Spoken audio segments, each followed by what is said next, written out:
और इसी बीच एक बड़ी खबर सामने आ रही है। ईरान के खिलाफ युद्ध के बीच ये बड़ी खबर है। ब्रिटेन को साथ आने का दबाव दे रहा है यूएस। मीडिया रिपोर्ट के हवाले से खबर। अमेरिका के रक्षा मंत्री पीट हेगसेथ का ये बड़ा बयान।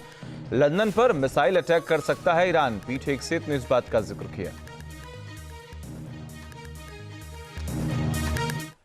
ईरान और अमेरिका इजराइल के बीच की जंग को 1 महीना होने को है, लेकिन इस 1 महीने में ही अमेरिका, इजराइल और ईरान के पास अब सैनिकों की कमी होने लगी है।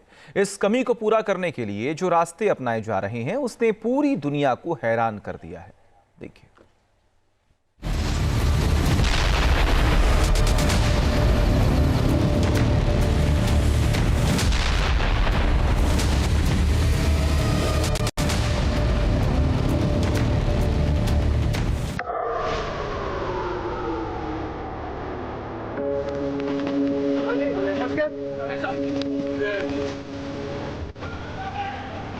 चरस और गांजा वाले भी करेंगे अब अमेरिका की रक्षा।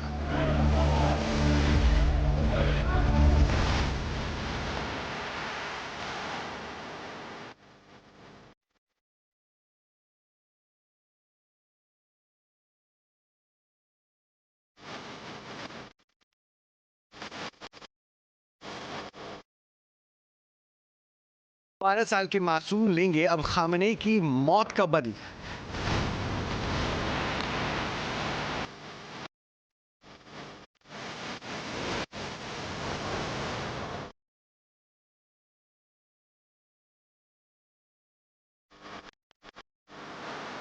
इजराइल में लड़ने वाले सैनिकों का पड़ने लगा टोटा।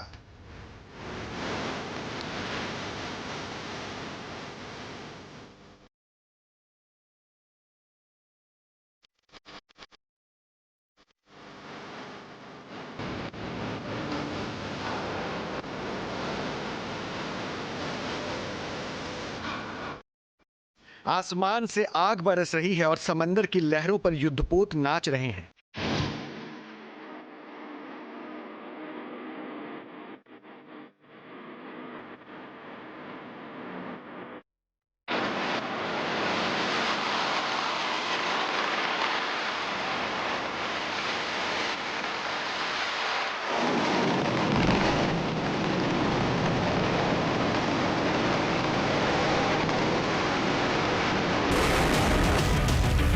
कहते हैं आधुनिक युद्ध अब सिर्फ तकनीक का खेल रह गया है, लेकिन 4 हफ्तों से जारी जंग ने सबसे ताकतवर देशों की कमर तोड़ दी है।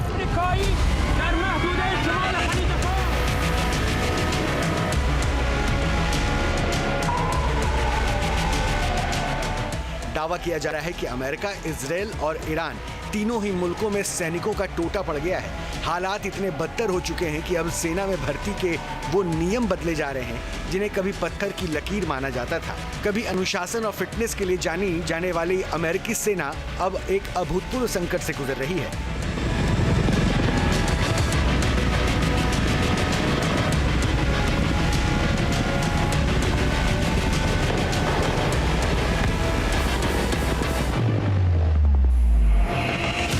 ईरान के साथ जारी इस खींचतान के बीच अमेरिका को सैनिकों की भारी कमी का सामना करना पड़ रहा है। इस कमी को दूर करने के लिए ट्रंप प्रशासन ने एक ऐसा फैसला लिया है जिसने सबको चौंका दिया है। अमेरिका ने अब भर्ती के नियमों में ढील देते हुए उन युवाओं के लिए भी दरवाजे खोल दिए हैं जो कभी गांजा या चरस जैसे ड्रग्स के सेवन के कारण रिजेक्ट कर दिए गए थे।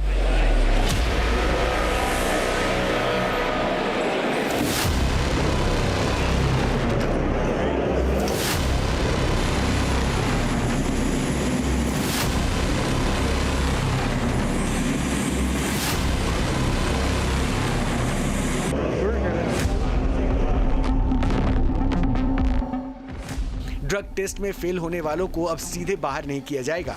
गांजा का सेवन करने वालों को वेवर देकर भर्ती दी जाएगी। सैनिकों की कमी को पूरा करने के लिए शारीरिक मानकों में बदलाव होंगे।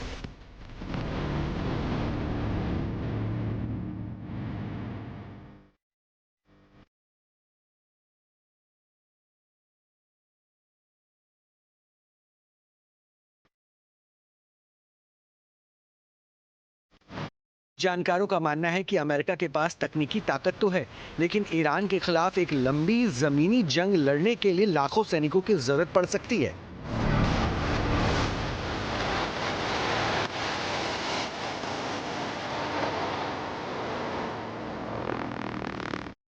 अमेरिकी सेना ने भर्ती की अधिकतम उम्र को बढ़ाकर 42 साल कर दी है। पहले भर्ती की अधिकतम उम्र 35 साल थी।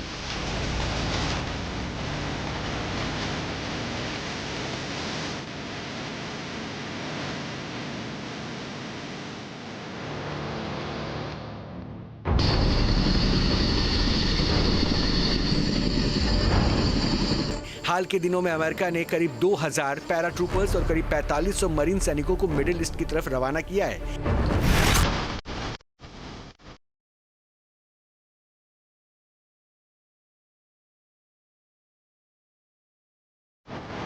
लगातार जारी ड्रोन और मिसाइल हमलों ने आईआरजीसी को काफी नुकसान पहुंचाया है। ईरान पर लगे कड़े आर्थिक प्रतिबंधों ने उसकी सेना की कमर तोड़ दी है, जिससे उसे अब बच्चों का सहारा लेना पड़ रहा है।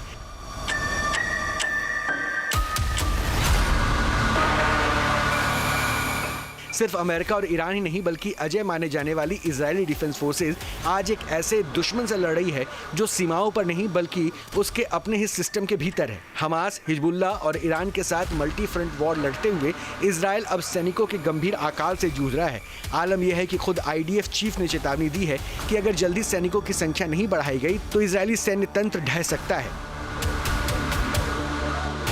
गाजा की गलियों से लेकर लेबनान की पहाड़ियों तक आईडीएफ के जवान मोर्चा संभाले हुए हैं, लेकिन अब इस फौलादी दीवार में दरारें दिखने लगी है।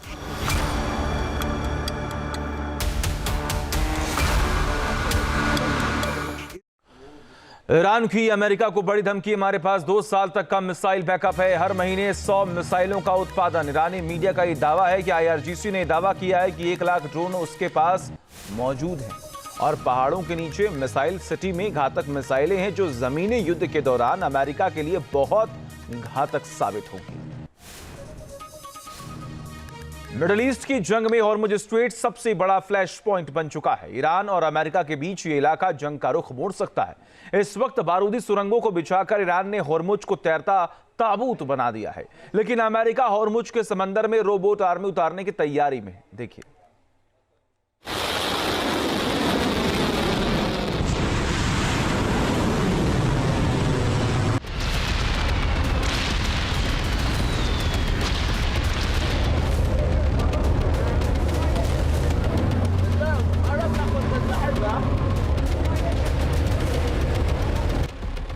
तेल की कमान, हॉर्मुज में बारूदी घमासान।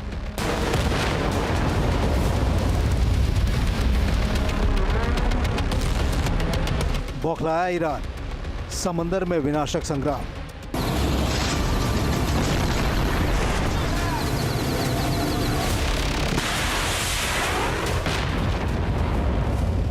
जंग का चौथा हफ्ता खत्म होने वाला है और तीसरे विश्व युद्ध को कभी भी ट्रिगर करने वाले सबसे विध्वंसक फ्लैश पॉइंट हॉर्मुज स्ट्रेट में लगातार शोले भड़क रहे हैं।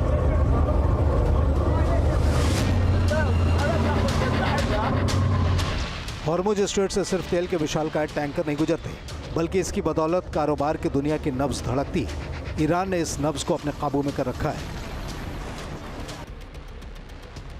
हॉर्मुज अब वो इलाका बन चुका है जिसकी लहरों पर ईरान के किसी भी दुश्मन के तेल जहाजों की मौजूदगी घातक साबित हो सकती है।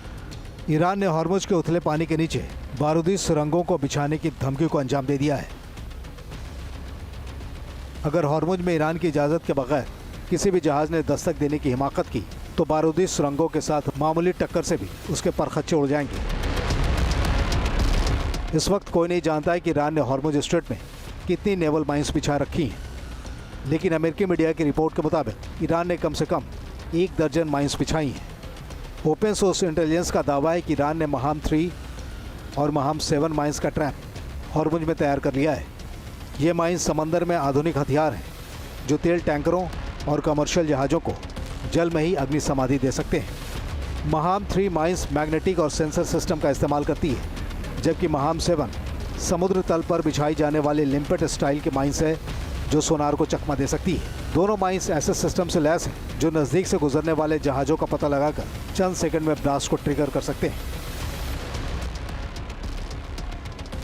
अमेरिका अगर ईरान के खिलाफ ग्राउंड ऑपरेशन की तैयारी कर रहा है तो ये तय है कि इसकी कामयाबी हॉर्मुज के रास्ते से होकर जाती है। यही वजह है कि ईरान हॉर्मुज के आसपास अमेरिका या इस जंग में शामिल उसके सहयोगियों को फटकने नहीं देना चाहता है। जिस तरह ईरान हॉर्मुज में बारूदी सुरंग बिछा रहा है, ठीक वैसे ही अमेरिका खर्क पर हमला करने के लिए नया जाल बुन रहा है। ट्रंप के इस बयान का कतई मतलब नहीं है कि अमेरिका हॉर्मुज को हाथ से यूं ही निकल जाने देगा, लेकिन मुश्किल यह है कि हॉर्मुज में ईरान की माइन रणनीति इतनी घातक है कि अमेरिका अपनी सेना को यहाँ भेजने की गलती नहीं करना चाहता। ईरान ने इस कदर विनाशक माहौल तैयार कर दिया है कि हॉर्मुज को कब्जे में लेने के लिए हथियारों का इस्तेमाल करना अमेरिका को भारी पड़ सकता है। माना जा रहा है कि हॉर्मुज को ईरान की मुट्ठी से बाहर निकालने के लिए अमेरिका रोबोट आर्मी को समंदर में उतार सकता है। रोबोट आर्मी यानी ऐसा रोबोटिक सिस्टम जिसे अनमैन्ड अंडर वाटर व्हीकल कहा जाता है। ये रोबोटिक सिस्टम पानी के नीचे बारूदी सुरंगों की पहचान करता है। इस सिस्टम की तैनाती से नेवी के गोताखोरों और जहाज़ों के लिए जोखिम कम हो जाता है। कई एक्सपर्ट कह रहे हैं कि अमेरिकी सेना के पास हॉर्मुज पर पकड़ बनाने के लिए जहाज़ों, हेलीकॉप्टर और अंडर वाटर ड्रोन को तैनात करने की ताकत है। मसलन MH-53E सी ड्रैगन ये एक भारी भरकम हेलीकॉप्टर है जो पानी के रास्ते बारूदी सुरंगों को हटाने वाले उपकरण खींचकर लाता है। इससे बड़े इलाके में तेजी से माइंस की सफाई संभव हो जाती है। दूसरा है हाई रिजोल्यूशन सोनार, जिसका उपयोग समुद्री तल में मौजूद माइंस का पता लगाने में किया जाता है। अमेरिकी नेवी के पास USS Santa Barbara combat ship है, जिसे खास तौर से माइंस की खोज के लिए बनाया गया है। इसमें हाई फ्रिक्वेंसी सोनार और रिमोट कंट्रोल्ड सिस्टम लगा है। ये तो हॉर्मुज में ईरान के बारूदी प्लान से निपटने की अमेरिकी तैयारी है, लेकिन इजरायल का इरादा विस्फोटक बना हुआ है। इजरायल ने एक और हमले में IRGC की नौसेना के खुफिया निदेशालय चीफ बेहनम रेजाई को मार गिराने का दावा किया है। इससे पहले इजरायली हमले में IRGC के नेवी कमांडर अली रेजा तंगसिरी के मारे जाने की खबरें आ चुकी हैं।